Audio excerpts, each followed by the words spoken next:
Coming up on Mountain News this morning, a Kentucky food pantry receives a generous donation after experiencing tragedy earlier this month. And crews here in the Commonwealth prepare for winter weather in order to keep drivers safe while on the roads. Dedicated to Eastern and Southern Kentucky, this is WYMT Mountain News this morning. Well, good morning again. It's Tuesday and it's 5:30. I'm Dakota Makris. Let's head over to Brandon for a look at that cold forecast. Brandon, if I was on air right now, I'd have a blanket on. It's freezing in here. I mentioned it before the newscast even started. It's cold in here. You said no, it's fine. Listen, are you trying to make it go away by like saying it 3 times? Yep, cold. Yeah, exactly. So no, it's not the way that works, Dakota. I wish. Unfortunately. But yeah, no, trust me.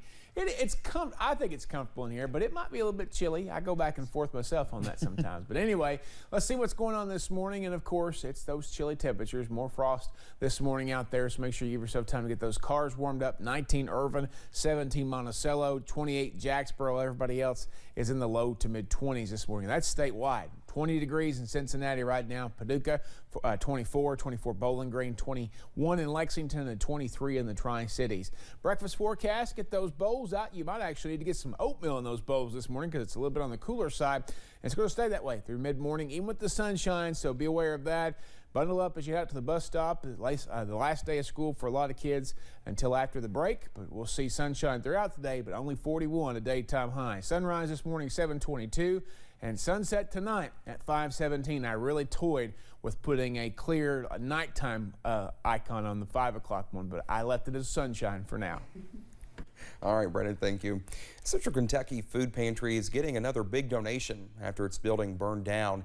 Christian Appalachian Project is donating thousands of pounds of food to the Garrett County Food Pantry after the fire destroyed all of its stock. The food arrived at the Lancaster Church of the Nazarene yesterday to be given out to people who, as recently as 1 week ago, were worried they would not be able to celebrate Thanksgiving with a meal due to the fire. Now there's plenty for Thanksgiving and beyond. There was so much food that we could not use it immediately in our pantry, and we were planning on using it as well around the holiday season. And when we heard of Garrett County really being in need, it was just an opportune time for us to reallocate. It is not just food that is being taken care of. There are volunteers from multiple groups coming to lend a helping hand, making sure people are fed, not just for the holiday season, but until the food pantry has a new permanent location. The Rebound Center in Hazard is a place where people battling addiction go to get help from those who have been in their shoes. And sometimes the members of the center go out in the community to help people with what they need. Our Zach Hawk met with some members who are working this week in the spirit of Thanksgiving to feed those who are struggling. James Colwell has a personal connection with the Rebound Center and its work. I struggle with addiction myself. I've got a little over 6 years clean, and I know where these people have been. And when Rhonda Hall needed support, she found it and much more at the center. They were my safe haven. Well, I was away for treatment for about 8 months, and when I came back, Rebound's first place I hit. And I was there always because they were my safe haven. These people are my family. So on Monday, in the spirit of giving, the center partnered with another local organization, Feed the Streets, and Dale Hanlon, one of the organizers. We saw probably 200 people today. On the average Monday, it'll be anywhere from 85 to 100, 115 people. They serve people hot meals every Monday in Hazard, but Thanksgiving is a busy week, and they need a lot of support. You know, our community's been a really giving community. You know, this dinner today happened due to donations and people making sides and bringing money and giving to us to buy the turkeys. And like the Rebound Center staff, Hanlon knows how important the work they do is. A lot of them, honestly, are people that are homeless. They're truly homeless. They're living under our bridges and our parking structures here in our city. And they come here and get maybe the only meal they'll get today will be here. Regardless of why people are picking up meals, this community is ready to help. In Hazard, Zach Hawk, WYMT Mountain News. Now, Hanlon says he is always looking for ways to help his community, and support is always appreciated. He thanked the Rebound Center for their help preparing and handing out the meals, and also thanked Food City for donating and preparing the turkeys. Well, road crews in the Commonwealth tell us they are also planning ahead for winter weather. Kentucky Transportation Cabinet officials say they are prepared for the winter weather. After the ice storms earlier this year, Cabinet officials say their ability to divert resources across county and district lines was bolstered, allowing them to better divert assistance to where it is needed most. But we know that the most important road to any person is the road that they live on. So we're going to try to get to everybody that lives on a state highway. We're going to try to get your road cleared just as soon as we can. Now, officials say the best thing to do is stay home during a winter storm if possible. Several Kentucky airports are now in their busiest season with more airlines and flights and easily more passengers than last year. Airline workers warn passengers to stay mindful as airline staffing shortages could cause cancellations and delays. Now, Valerie Sebel flew from Florida yesterday, so her group of 14 could avoid the rush. Definitely a little more crowded. Yeah, a lot of typical attitudes. TSA security staffing is also a concern. Thanksgiving flight bookings for 2021 are slightly outpacing pre-COVID 2019. The official holiday shopping season gets underway Friday, the day after Thanksgiving. Black Friday deals are already out in some stores, but can retailers keep up with demand? Shop Local Kentucky is one of many Lexington businesses gearing up for the holiday shopping season. One of the co-owners says he is looking forward to having customers back in his stores this winter after only offering online shopping during this time last year due to the pandemic. For us, for the holiday season, we hope to make people smile. That's the goal of our business in general, is that when people come in that they feel welcome, and especially since they're coming out probably for the first time since the pandemic.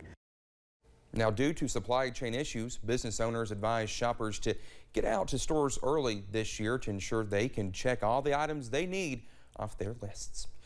The holiday season is here, and that means finding holiday-themed activities for families to do. Wendy's annual Twinkle at the Track at the National Corvette Museum in Bowling Green is just a couple days away from its Thanksgiving Day opening and will be featuring several new additions. One of those additions offers guests the chance to rent a new Corvette C8 to drive through the lights, and among of the other new additions is a festive holiday village. We have some new additions this year, so some fun surprises, and then lots of things that are new in general. So we have what we're calling the Holiday Village. We have an activities tent. You can do s'mores kits, fire pits for roasting those, some hot chocolate out there, high-speed karting, lots of stuff for the kiddos, and a great environment. Along with the Holiday Village, Santa will also be making an appearance, trading in his sleigh for a C8 Corvette. Decades ago, Loretta Lynn and Conway Twitty took the country music scene by storm when they hit the road together and recorded some big hits. Though Conway died in 1993, their music lives on, thanks in part to two musicians who wanted to honor the partnership. Their grandchildren, our Buddy Forbes, joined the duo as they said, "Hello, darling," to Butcher Holler. From country music legends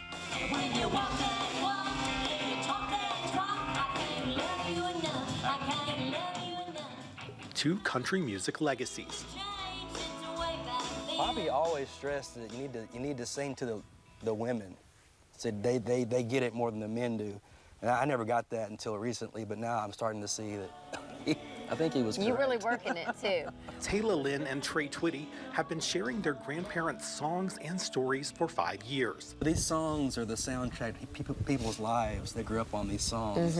Keeping the connection of Conway Twitty and Loretta Lynn alive and well. Hello, darling. Celebrating voices that forever impacted not just their fans, but their families. You want to touch the stage. You want to be a voice like hers. And then as you grow older, you want to make her proud. And that show, All About Stories, brought the duo back to the place where Loretta started. Look inside the house and there's pictures of Poppy and Meemaw in there together. And so cute. Just kind of get a place of her roots, where her family's from. Spending some time at the home place. We saw a quilt that my great-grandmother made, and to be able to sit on that and touch that is just, I think for anybody, when their roots, you know, their heritage is preserved like that. While discussing the musicians who are the definition of home for so many. I always hear how nice of a man he was, even before like he was a great singer, he was so nice. So that makes me proud as a grandson to know he was just a kind person. Teaching others about their famous grandparents. Doing this show with her, I'm like, well, I get it. If they had what we have, then it must have been pretty special. While learning from their growing friendship. In Johnson County, Buddy Forbes, WYMT Mountain News. Well, Trey is just not a musician. His first romance is photography. He said being in Butcher Holler to see some of Loretta and Conway's memories captured while capturing memories of their own was a beautiful way to pay tribute to them. Well, just ahead this morning, a British actor criticizes one of his very own movie roles. Find out more when we come back.